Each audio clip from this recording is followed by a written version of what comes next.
Bonjour à tous, j'espère que vous allez bien. On se retrouve aujourd'hui pour une petite vidéo sur la sophrologie. Donc je vais vous raconter un peu son histoire, je vais vous expliquer sa méthode et enfin comment se passe une séance de sophrologie. C'est parti!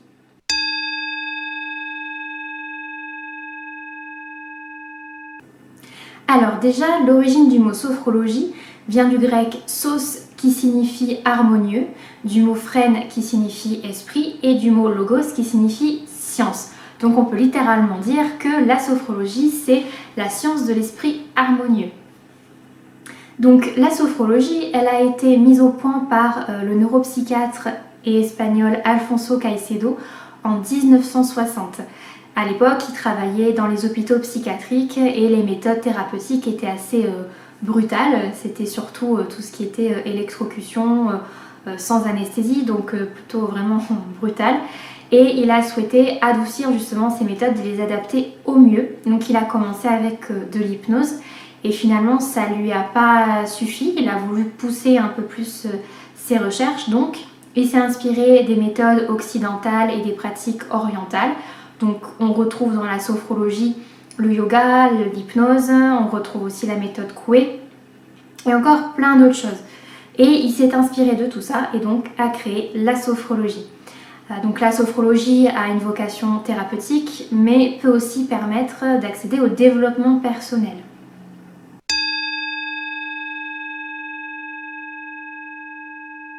Finalement, la sophrologie, c'est une méthode psychocorporelle qui va permettre de retrouver un certain bien-être et de développer ses capacités au quotidien. On part vraiment du principe que corps et esprit sont liés. En détendant le corps, par exemple, on détend l'esprit. Durant sa pratique, on alterne entre les temps d'exercice et le temps de la prise de conscience des ressentis. Ça permet vraiment une reconnexion avec son corps, apprendre à s'écouter, apprendre à écouter ses ressentis et parfois se distancier de certaines émotions, de certains a priori. Donc pour arriver à cette distanciation des émotions, à prendre du recul sur sa vie, ses a priori, il y a vraiment deux temps. Dans un premier temps, on retrouve la détente du corps et du mental et dans un deuxième temps, l'écoute des ressentis qui est indissociable de la détente du corps. Donc en séance, on utilise trois outils. Il y a la respiration contrôlée, la détente musculaire et la visualisation positive. La respiration contrôlée, d'abord, en fait, elle va permettre déjà d'oxygéner le corps. Elle va permettre de se concentrer sur sa respiration. Donc finalement, de porter son attention sur autre chose que nos émotions négatives du moment. Donc voilà, vraiment se concentrer sur sa respiration, permettre l'oxygénation du corps et la détente, tout simplement. Ensuite, la détente musculaire. Donc là, la détente musculaire, elle est inspirée par la relaxation progressive de Jacobson. C'est-à-dire qu'on part du principe que pour détendre le corps, on va inspirer, bloquer, tendre certains muscles et souffler pour relâcher.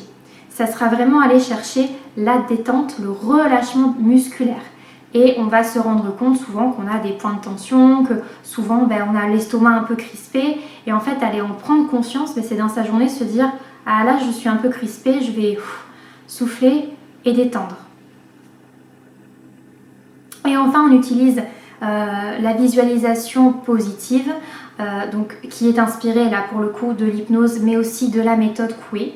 Donc on va faire appel à des images positives. Souvent je demande à mes patients s'ils ont un lieu, un objet privilégié, un souvenir qu'ils apprécient et je vais aller leur faire revivre ces souvenirs ou les projeter dans un lieu agréable. Ça peut être au bord de la mer, ça peut être en montagne et finalement c'est comme s'ils allaient y être ressentir les émotions comme s'ils étaient en direct comme s'ils étaient finalement sur place quoi. Donc voilà, la sophrologie, c'est vraiment tout ça, ça englobe tout ça, la respiration contrôlée, détente musculaire, visualisation positive, prendre du recul sur ses ressentis, prendre du recul sur ses émotions et s'écouter, vraiment se reconnecter à soi et réapprendre à s'écouter. Puisque souvent maintenant, on nous apprend à ne pas s'écouter, justement, à avancer, ne pas se plaindre, ne pas exprimer ses émotions. Et bien là, au contraire, la sophrologie va vraiment permettre de pouvoir voilà, se recentrer sur soi et s'écouter pour apporter un mieux-être et développer également ses capacités. On va passer maintenant à l'explication des séances de sophrologie.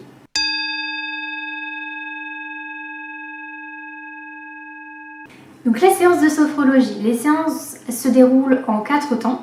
Il y a un premier temps d'échange, que ce soit à la première séance ou à toutes les autres. On va vraiment échanger sur l'entre-deux séances, comment vous avez vécu la semaine ou les jours qui ont suivi la dernière séance. Est-ce que vous avez pu pratiquer un peu de sophrologie, des événements particuliers? Voilà, juste se poser, voir où la personne en est. Ensuite, je vais expliquer la séance, ce qui est prévu au niveau des exercices, valider avec vous si ça vous convient, si vous êtes OK avec ce que je vous propose, si voilà, faire attention que vous n'ayez pas de douleur et auquel cas adapter les exercices en fonction de votre besoin. Et on passe à la pratique. Donc dans la pratique, pareil, il y a 2 temps. Le temps où on va relâcher justement le corps avec des exercices qu'on appelle des exercices de relaxation dynamique, où on est debout, où on associe mouvement du corps et respiration contrôlée, qui va permettre, comme je vous le disais tout à l'heure, de détendre le corps et de détendre l'esprit. Ce qui va nous amener après sur le deuxième temps, la relaxation, où à ce moment-là, vous êtes statique et où c'est moi qui vous emmène dans un lieu positif, dans un lieu que vous aimez, où vous faire revivre un souvenir qui va permettre d'atteindre l'objectif que l'on s'est fixé pour l'accompagnement. Voilà, et ensuite on termine avec un autre temps d'échange où c'est l'analyse justement des ressentis. Comment s'est passé pour vous cette séance, comment vous vous êtes senti, quels sont les... Voilà, on revient sur chaque exercice pour vraiment que vous preniez conscience de ce qui s'est passé en vous pendant ces exercices. Voilà, je crois qu'on a fait le tour, que je vous ai tout expliqué. Si vous avez des questions, surtout n'hésitez pas dans les commentaires à me les mettre. Vous pouvez aussi m'envoyer un message avec vos questions si vous le souhaitez. Comme toujours, dans la description, vous retrouverez mon site web, mes réseaux. Je crois que c'est tout bon. En tout cas, je vous remercie. N'hésitez pas à me contacter et je vous dis à bientôt pour une prochaine vidéo.